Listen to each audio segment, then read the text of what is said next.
சொல்கிறது அவருடைய தழும்புகளால குணமானீர்கள். 1 பேதுரு 2:24 வாசிக்கிறோம். அப்ப கர்த்தர் என்னை சுகமாக்கினார்.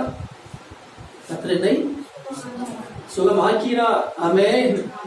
சுகமாக்க போறார் இல்ல, கர்த்தர் என்ன சுகம் ஆக்கினார். நான் சுகமா இருப்பேன் என்று நாம் நம்மை குறித்து நம்ம நினைக்க வேண்டும். சொல்றோம். நினைச்சுதான் நம்ம என்ன செய்யணும்? வாயின் வார்த்தைகளை நாம் அறிக்கையிட வேண்டும். ஆகவே நீ எதை குறித்து பதறாதே. பதர்களுடைய நினைவுகள் எல்லாத்துலையும் கருத்தில் பண்ணுவோம். பொருளாதாரத்தில் மட்டுமில்லை, எல்லாத்துலையும் சோத்திரம். ஆகவேதான் வேதம் சொல்லுகிறது, விசுவாசிக்கிறவன் ஒருபோதும் பதறா. விசுவாசிக்கிறவன் ஒருபோதும் செய்வதில்லை, பதறுவதில்லை.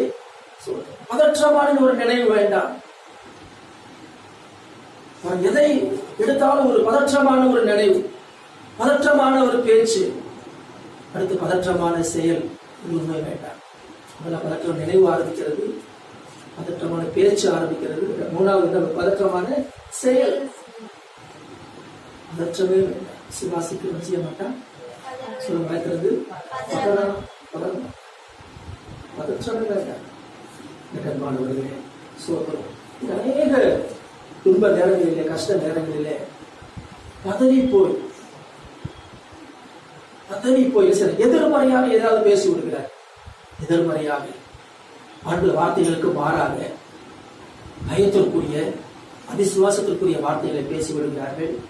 பின்பு அதன் பலனை என்ன செய்யறாங்க? அனுபவிக்கிறாங்க. அவர்களுக்கும் பலன் உண்டு. அப்ப அதை அனுபவிக்கும் பொழுது அது மிகுந்த ஒரு கஷ்டத்துக்குள்ளாய் மாறிவிடுகிறது.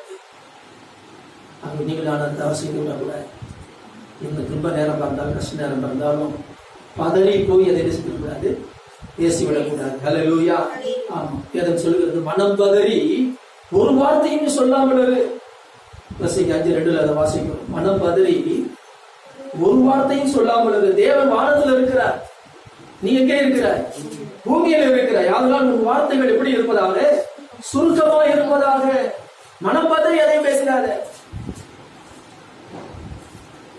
வேதவசனம் சொல்லுங்க, சொற்களின் மிகுதியினாலே சொல்லுங்க பாவம் இல்லாமல் போகாது.